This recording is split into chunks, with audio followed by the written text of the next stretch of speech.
Hola, ¿qué tal? Sean bienvenidos a la emisión de Cuba Noticias. Un placer que elija la señal de Cubavisión Internacional en este minuto. Ya les presentamos nuestros principales titulares. Funcionarios de Estados Unidos señalan a Cuba sin pruebas en supuesto fraude al Medicare en nuevo intento de manipulación.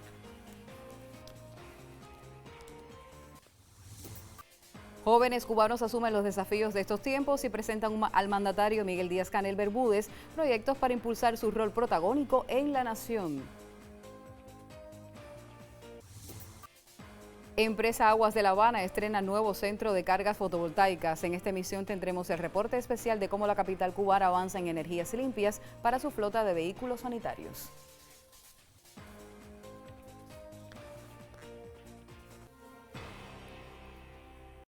El ministro de Relaciones Exteriores de Cuba, Bruno Rodríguez Parrilla, afirmó que las acusaciones sobre el Medicare son una calumnia más contra Cuba. En la red social X, el canciller anunció que recientes declaraciones de funcionarios del gobierno de Estados Unidos especulan sin evidencia alguna que el gobierno de Cuba podría estar involucrado en fraudes al programa estadounidense de salud Medicare en el sur de la Florida.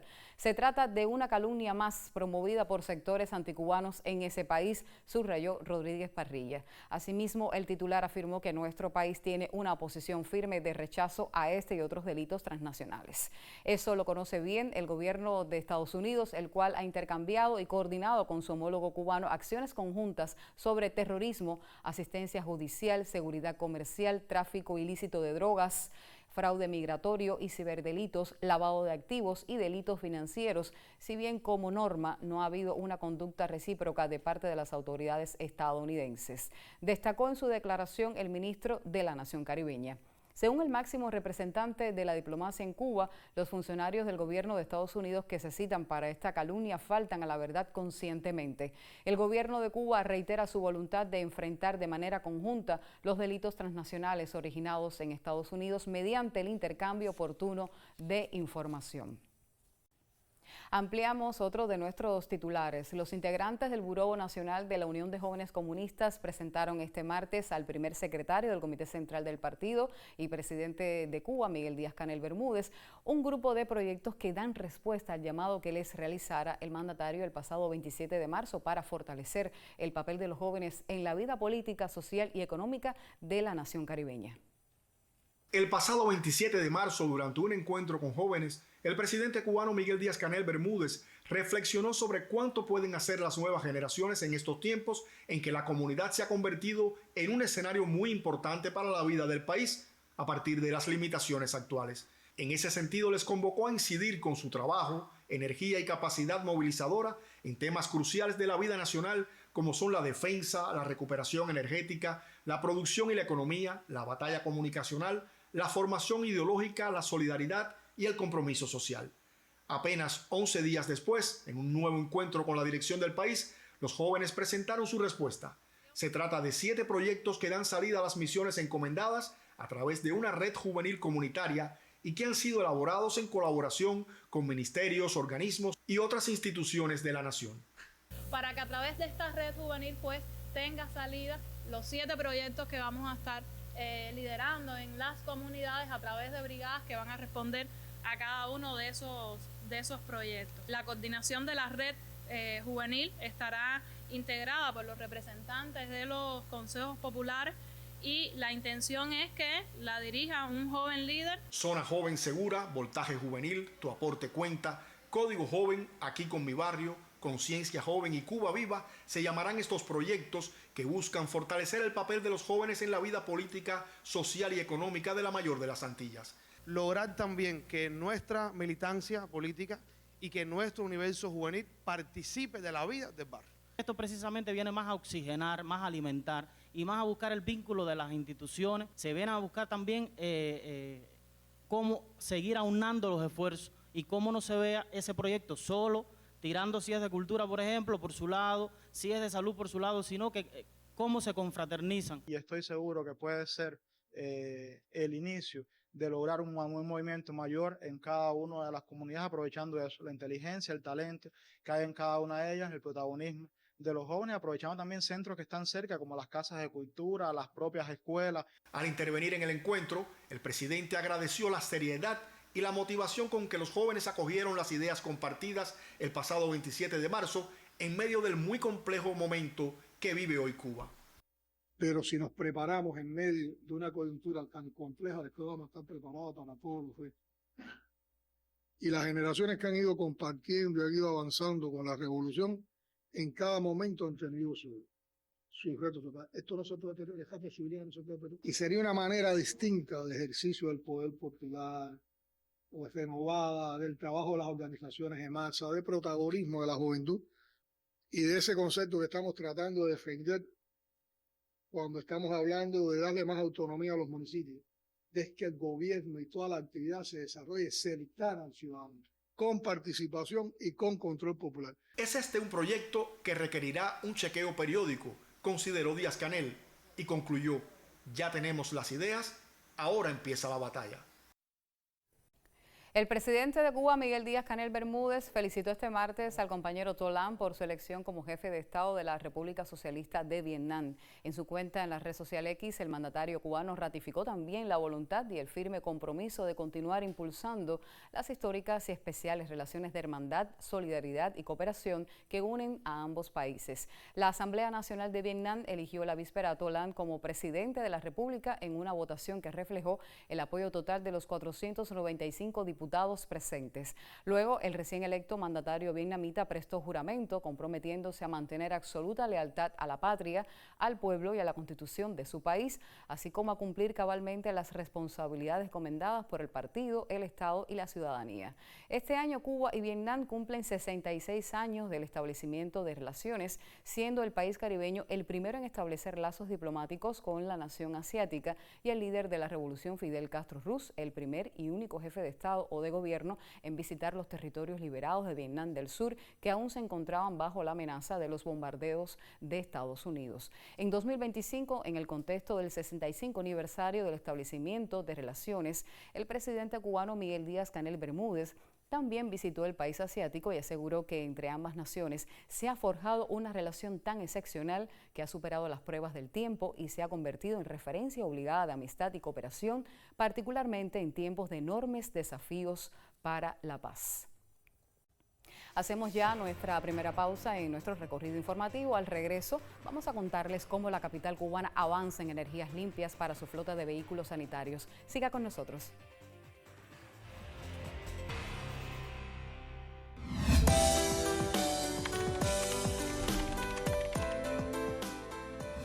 Conocer a Fidel es un gran prestigio, un privilegio para mí, un gran privilegio. Es un gigante moral e intelectual, un luchador firme e incansable por las causas de paz, justicia y la felicidad de los pueblos. Interpretar a Fidel ante mi pueblo, en mi tierra natal, es algo muy grande, muy emocionante.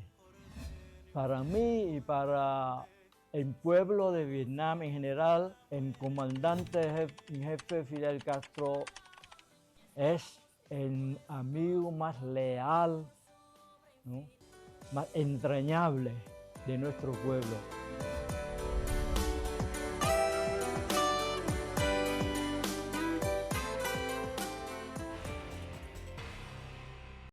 Lo decíamos en la portada informativa, la empresa Aguas de La Habana puso en servicio el segundo centro de cargas fotovoltaicas para ofrecer energía a su flota de vehículos que transportan al personal de la salud pública. La instalación forma parte de la transición energética hacia fuentes renovables y la movilidad eléctrica sin consumos generados por el Sistema Electroenergético Nacional. El periodista Bernardo Espinosa cuenta los detalles de la inversión y de otros proyectos asociados a las energías limpias que implementa el sistema hidráulico en Cuba.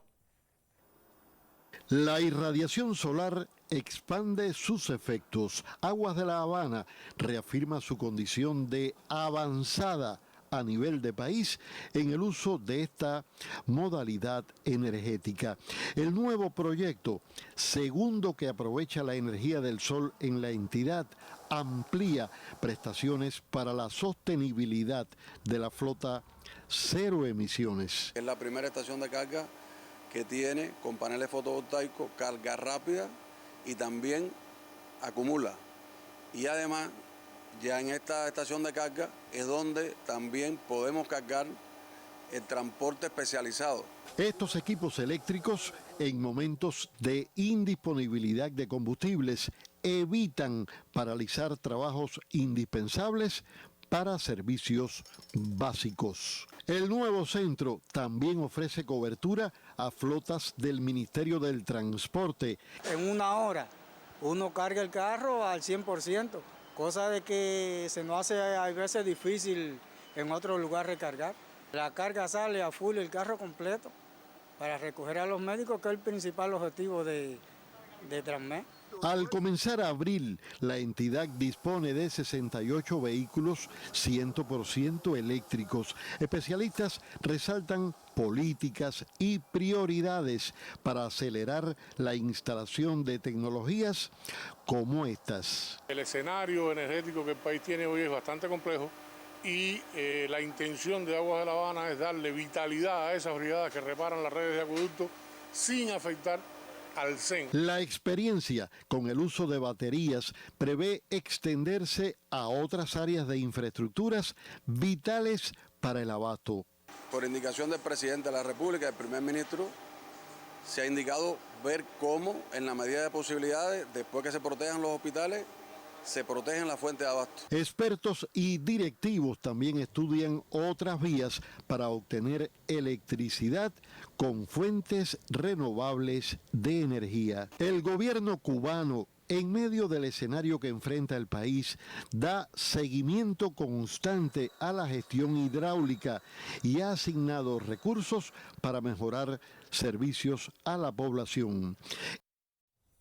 A propósito del tema, les comento que el compromiso de China ha sido decisivo para que Cuba avance hacia un desarrollo más sostenible. En el proceso de transición energética ha ofrecido una cooperación integral desde transferencia tecnológica, donaciones de equipos, sistemas fotovoltaicos para viviendas aisladas y parques solares, hasta la formación de capital humano en universidades chinas. El embajador del gigante asiático en la nación caribeña, Juan Sim, ofreció declaraciones exclusivas para Cuba Noticias. Veamos. Actualmente, ambos países presentan amplias perspectivas de cooperación en áreas como la energía y la transformación digital. En el sector energético, las empresas chinas aprovechan al máximo sus ventajas industriales y tecnológicas, contribuyendo a la Estrategia Nacional de Transición Energética de Cuba. Por un lado, la tecnología y la manufactura chinas son omnipresentes en los diversos parques fotovoltaicos construidos en Cuba. Por otro, desde electrodomésticos de nueva energía hasta diversos vehículos eléctricos, cada vez más productos chinos de nueva energía se incorporan a la vida cotidiana de los cubanos, ofreciendo opciones más ecológicas. El embajador chino destacó además el apoyo de su país al desarrollo del proyecto de televisión digital terrestre en Cuba. También contamos con sus declaraciones.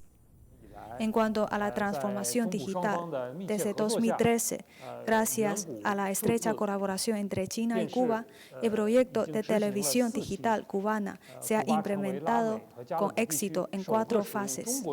Cuba se ha convertido en el primer país de América Latina y el Caribe en utilizar el estándar de televisión digital chino.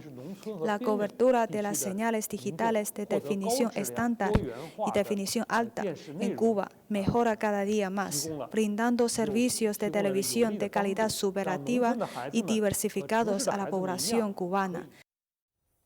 Seguimos en Cuba Noticias con el pronóstico del tiempo para los principales destinos turísticos de nuestro país. Desde el Instituto de Meteorología hacemos contacto con la máster en ciencias, Ginelis Bermúdez. Te escuchamos, Ginelis.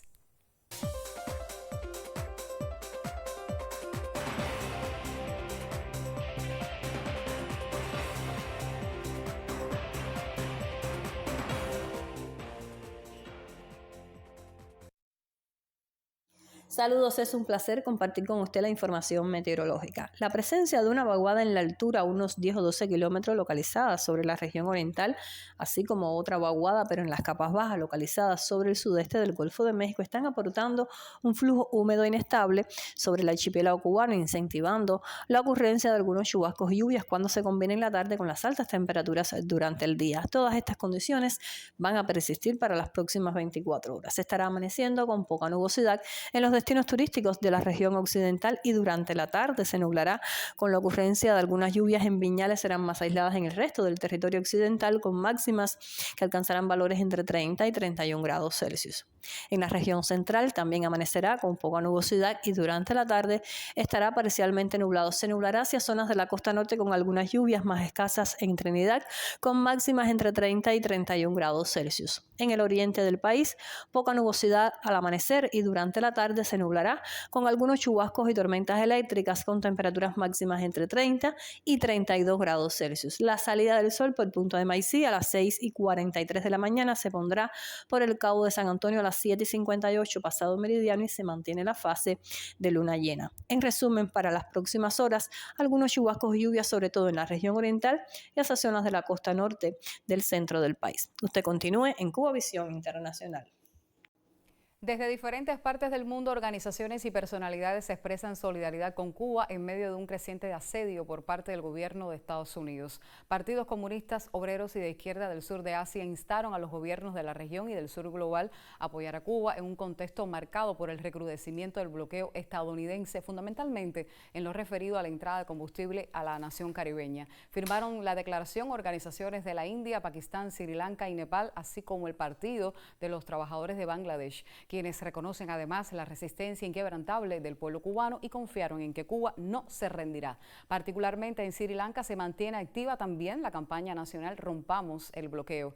Estamos con Cuba, organizada por el Partido Socialista de Primera Línea y que busca fomentar solidaridad y la recogida de donaciones hacia el país caribeño. Asimismo, diversas personalidades políticas de Panamá enviaron una carta abierta al gobierno de Estados Unidos exigiendo el fin del bloqueo impuesto al país antillano desde hace más de 6 décadas. En la misiva, algunos exdirigentes históricos del Partido Revolucionario Democrático, fundado por el general Omar Torrijos, llaman a no permanecer indiferentes ante las medidas de la administración de Donald Trump, las cuales recrudecen políticas destinadas a asfixiar económica y políticamente al pueblo cubano. Los firmantes rechazan además los argumentos que buscan justificar nuevas presiones de Estados Unidos contra Cuba, así como la desestabilización del país caribeño. Nos movemos ahora hasta nuestro ámbito deportivo. Este segmento lo conduce Duanis Hernández. En el estudio está con nosotros para comentarnos acerca del deporte actualizado. Por supuesto, con nosotros Duanis. Bienvenido.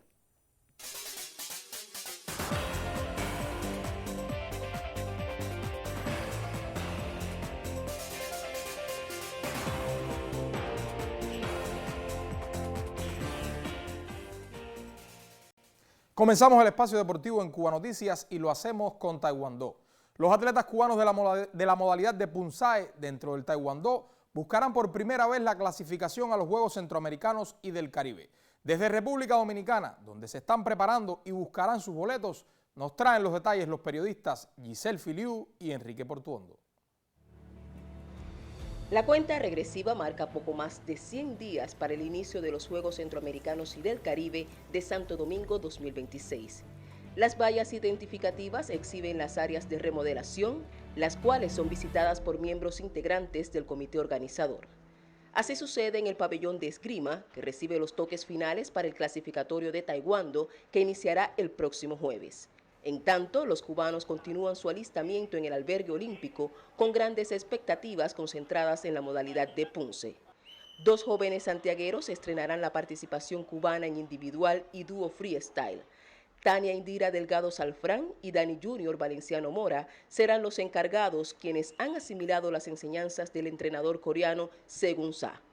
Ya en tierras dominicanas, solo pulen detalles de sus ejecuciones. Mientras nuestros atletas concentran sus atenciones en la competencia, para la prensa cubana sigue siendo también de interés las acciones constructivas en el Centro Olímpico para el magno evento deportivo. Es palpable el movimiento en el área de la piscina que se ve completamente remozada para la ocasión. Ahí se realizarán las competencias de natación, natación artística, clavados y polo acuático.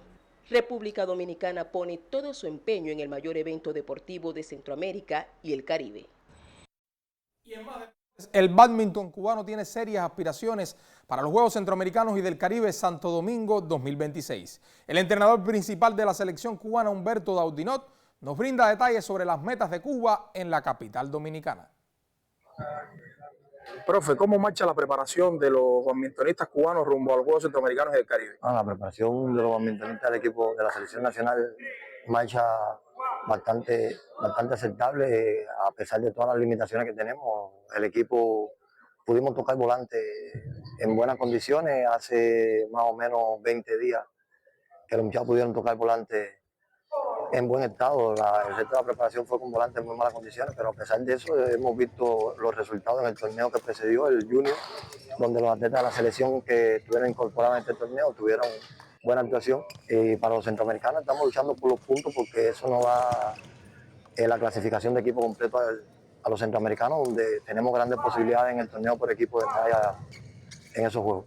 ¿Cuáles son las metas desde el punto de vista de podio rumbo a Santo Domingo 2026 y objetivamente en qué pruebas? Bueno, medalla, tenemos pensado que podemos alcanzar medalla en el mixto con Taimara Lopeza y Roberto Carlos. En el single de Taimara, que viene a ser la subcampeona de San Salvador, y bronce panamericano en Chile 2023. En el doble femenino también podríamos estar accediendo al podio porque tenemos muy buen ranking en este evento. En el torneo por equipo también podríamos tener medalla, pero todavía estamos luchando la clasificación, que no la tenemos. En el caso de Taimara se ha visto muy bien tanto en el ciclo anterior como en este. Yo creo que tiene grandes aspiraciones en Santo Domingo. Sí, estamos trabajando para eso, a ver si logramos cumplir el sueño de ella de llevarse la medalla de oro centroamericana. Entonces, optimista rumbo a los Juegos Centroamericanos del Caribe para los Juegos Centroamericanos, si logramos clasificar el equipo completo, creo que podríamos estar hablando de 4 o 5 medallas en los Juegos Centroamericanos. Terminamos con boxeo. Según informa el diario digital Hit, el Pluma Saidel Horta y el Mosca Alejandro Claro se unieron al supermediano Arlén López en Palma de Mallorca, España, y completaron la presencia de los cubanos convocados a pelear allí el 1 de mayo en programa de boxeo profesional. El comisionado nacional Robinson Paul dijo que el objetivo es completar la preparación en esa urbe y añadió que junto a ellos viajó el supercrucero Julio César Lacruz, llamado a combatir el 9 de mayo en Rusia por la faja absoluta de la Asociación Mundial de Boxeo. Y hasta aquí el espacio deportivo en Cuba Noticias. Gracias, Donis, por estar con nosotros. Nos vamos a nuestra segunda pausa. Al regreso, temas culturales para compartir. Sigan con nosotros.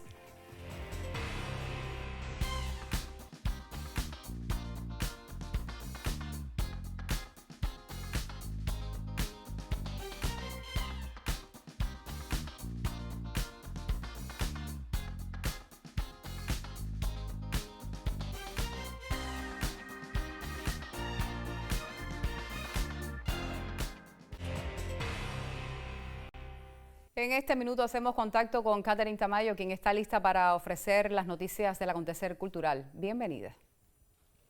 Sí, gracias. Qué placer saludarles y compartir con ustedes las notas culturales de nuestro noticiario.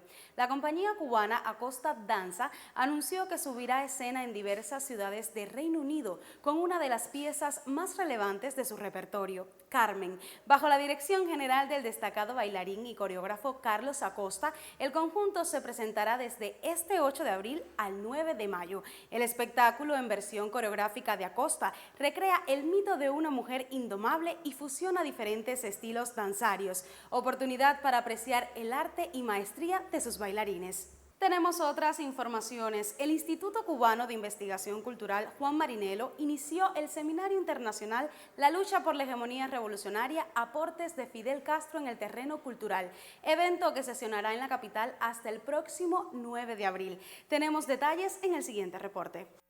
En el año del centenario de Fidel, destacados investigadores se acercan a los aportes teóricos y prácticos del comandante relacionados con el rol de la cultura como proceso emancipador. Tenemos la posibilidad de construir un espacio de pensamiento, de reflexión, de memoria y también de crítica desafiante del presente con una mirada transformadora.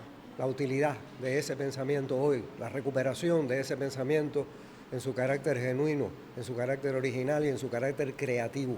una de las cosas trascendentales de él, tanto como revolucionario, intelectual, es la forma de constantemente renovar el proyecto humanista y revolucionario de Cuba ante un desafío tras otro.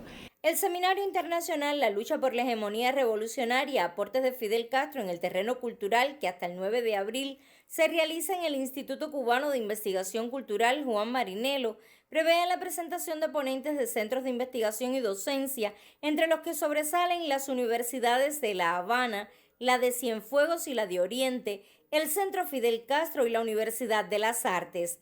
Además, asisten académicos de Estados Unidos, México, Holanda e Italia. Así ponemos fin a nuestro espacio cultural. Yo soy Catherine Tamayo y les invito a que continúen con nosotros a través de la señal de Cubavisión Internacional. Al cierre de nuestra emisión les informamos que el Foro de la Sociedad Civil Cubana contra el Racismo y la Discriminación Racial se desarrolló en la sede de la Unión de Artistas y Escritores de Cuba. En el encuentro participaron la viceprimera ministra Inés María Chapman, Norma Goicoechea Estenos, presidenta de la Asociación Cubana de las Naciones Unidas, así como representantes del Ministerio de Relaciones Exteriores de Cuba, la Comisión Nacional del Programa Color Cubano, en colaboración con la Asociación Cubana de las Naciones Unidas. Veamos. El Foro de la Sociedad Civil contra el Racismo y Discriminación Racial tuvo lugar en la Sala Villena de la Unión de Artistas y Escritores de Cuba.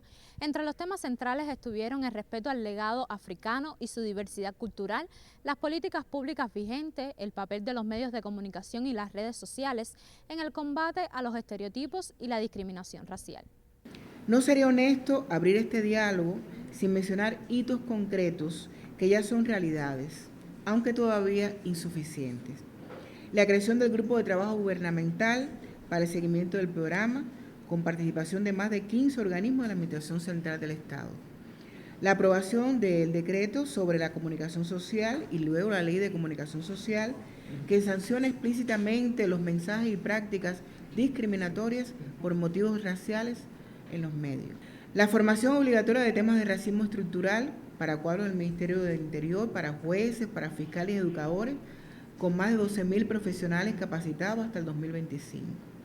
La creación del Observatorio Cubano contra el Racismo y Discriminación Racial, el Observatorio Color Cubano, y por tanto, con gestos cotidianos de exclusión o miradas que hieren o las oportunidades que se niegan por el color de la piel, bueno, entonces tenemos que seguir enfrentando esas brechas que todavía quedan, que se han hecho análisis en el propio programa Color Cubano.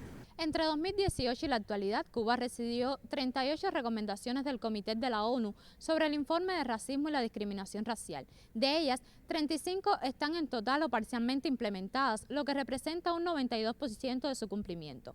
Forma parte de la presentación del informe de Cuba ante el Comité para la Eliminación de la Discriminación Racial. Yo diría que es parte del ejercicio de calentar los motores para que nosotros allí podamos seguir enseñando, diciendo, defendiendo lo que ha hecho Cuba. ¿Pero qué es el programa Color Cubano?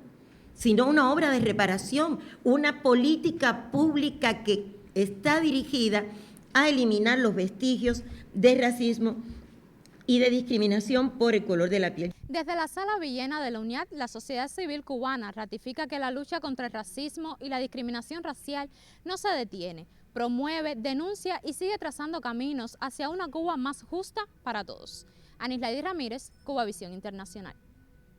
Punto final a Cuba Noticias. Gracias por elegir nuestra señal para actualizarse. Recuerde que estamos activos también en la plataforma digital. Excelente jornada.